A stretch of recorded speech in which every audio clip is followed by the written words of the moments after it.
Got some really cool records this past week. First up, Raikuder, Manuel Galban, Mambo, Shinado. It's Raikuder and Manuel Galban both play guitar. He was in the Buena Vista Social Club, and it's kind of space age mambo with a Hawaiian twist. I bought this on CD when it came out in 2002. And just recently, a few weeks ago, I saw it at a record store up on a wall for 68 bucks. I was so excited. Wow, I wanted to get this on vinyl.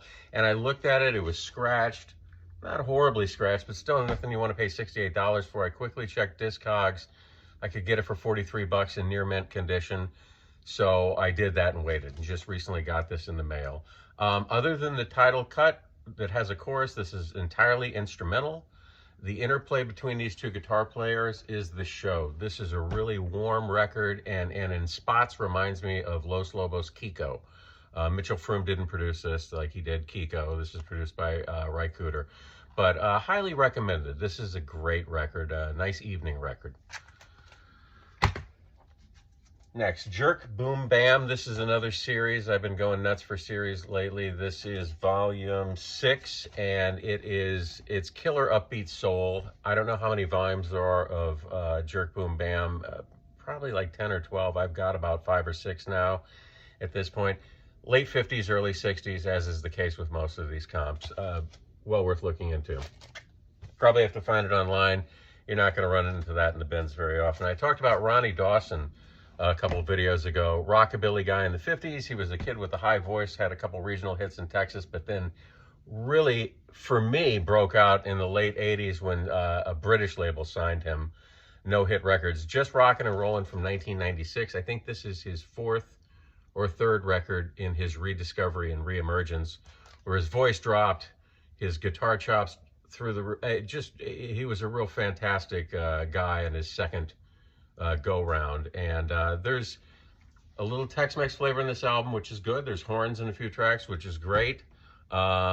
It's kind of nice to see somebody within the rockabilly genre stretch a bit, because God knows the forefathers of rockabilly, they just stuck to what they were doing, and that's good.